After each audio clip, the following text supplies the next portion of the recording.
if inheritance is to be the basis of monarchy.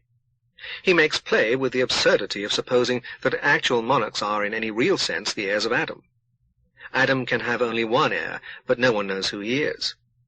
Would Filmer maintain, he asks, that if the true heir could be discovered, all existing monarchs should lay their crowns at his feet? If Filmer's basis for monarchy were accepted, all kings except at most one would be usurpers, and would have no right to demand the obedience of their de facto subjects. Moreover, paternal power, he says, is temporary, and extends not to life or property.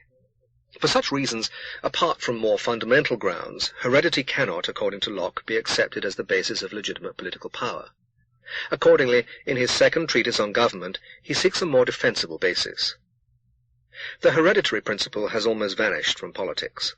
During my lifetime, the emperors of Brazil, China, Russia, Germany, and Austria have disappeared, to be replaced by dictators who do not aim at the foundation of a hereditary dynasty.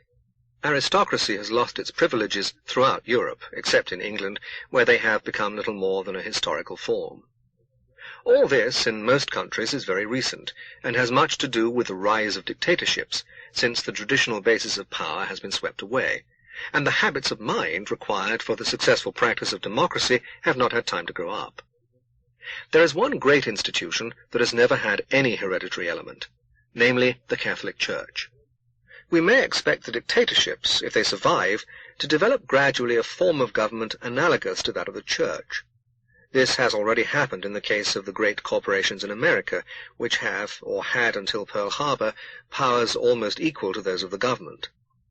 It is curious that the rejection of the hereditary principle in politics has had almost no effect in the economic sphere in democratic countries. In totalitarian states, economic power has been absorbed by political power. We still think it natural that a man should leave his property to his children. That is to say, we accept the hereditary principle as regards economic power, while rejecting it as regards political power. Political dynasties have disappeared, but economic dynasties survive. I am not at the moment arguing either for or against this different treatment of the two forms of power. I am merely pointing out that it exists, and that most men are unconscious of it.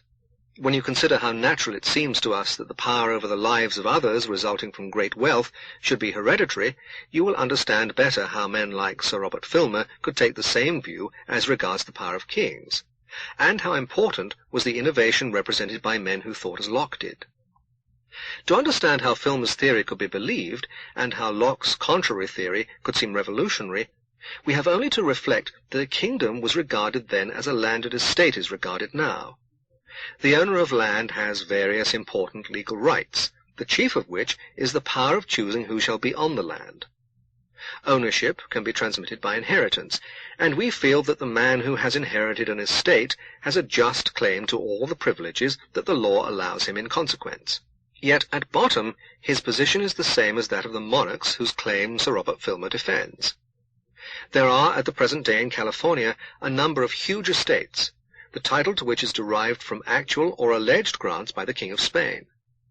He was only in a position to make such grants, A, because Spain accepted views similar to Filmer's, and B, because the Spaniards were able to defeat the Indians in battle. Nevertheless, we hold the heirs of those to whom he made the grants to have a just title. Perhaps in future this will seem as fantastic as Filmer seems now. B. The state of nature and natural law. Locke begins his second treatise on government by saying that, having shown the impossibility of deriving the authority of government from that of a father, he will now set forth what he conceives to be the true origin of government.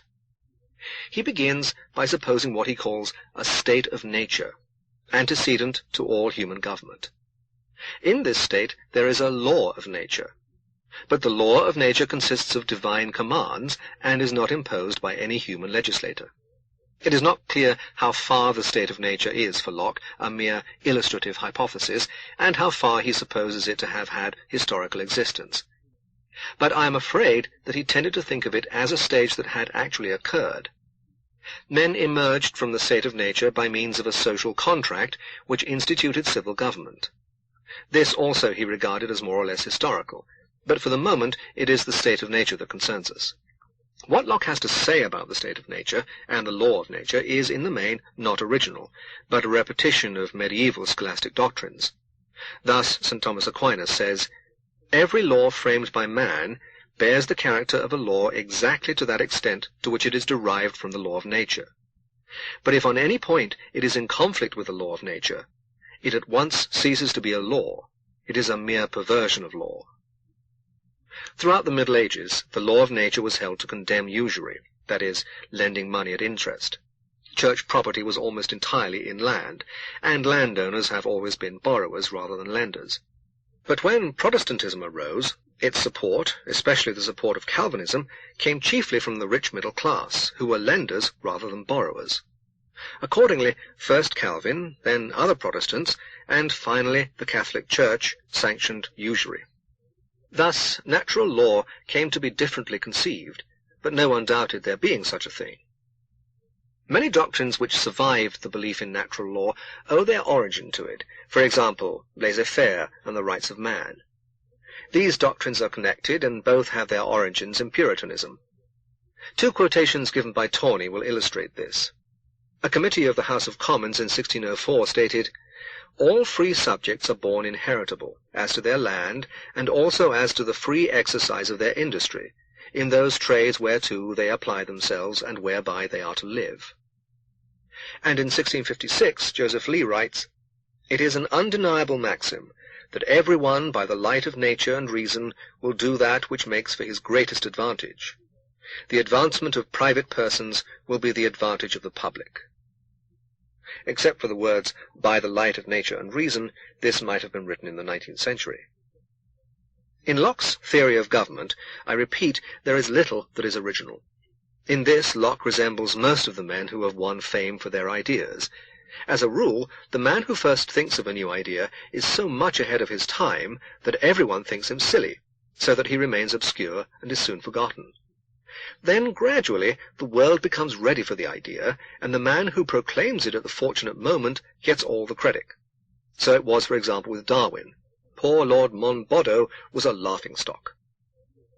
In regard to the state of nature, Locke was less original than Hobbes, who regarded it as one in which there was war of all against all, and life was nasty, brutish, and short. But Hobbes was reputed an atheist. The view of the state of nature and of natural law which Locke accepted from his predecessors cannot be freed from its theological basis. Where it survives without this, as in much modern liberalism, it is destitute of clear logical foundation. The belief in a happy state of nature in the remote past is derived partly from the biblical narrative of the age of the patriarchs, partly from the classical myth of the Golden Age. The general belief in the badness of the remote past only came with the doctrine of evolution. The nearest thing to a definition of the state of nature to be found in Locke is the following. Men living together, according to reason, without a common superior on earth, with authority to judge between them, is properly the state of nature. This is not a description of the life of savages, but of an imagined community of virtuous anarchists, who need no police or law courts because they always obey reason, which is the same as natural law, which in turn consists of those laws of conduct that are held to have a divine origin. For example, "Thou shalt not kill" is part of natural law, but the rule of the roads is not. Some further quotations will make Locke's meaning clearer. To understand political power right, he says, and derive it from its original, we must consider what state men are naturally in, and that is a state of perfect freedom to order their actions and dispose of their possessions and persons as they think fit, within the bounds of the law of nature, without asking leave or depending upon the will of any other man. A state also of equality, wherein all the power and jurisdiction is reciprocal, no one having more than another, there being nothing more evident than that creatures of the same species and rank, promiscuously born to all the same advantages of nature, and the use of the same faculties, should also be equal one amongst another without subordination or subjection, unless the lord and master of them all should, by any manifest declaration of his will, set one above another, and confer on him, by an evident and clear appointment, an undoubted right to dominion and sovereignty. But though this, the state of nature, be a state of liberty, Yet it is not a set of license.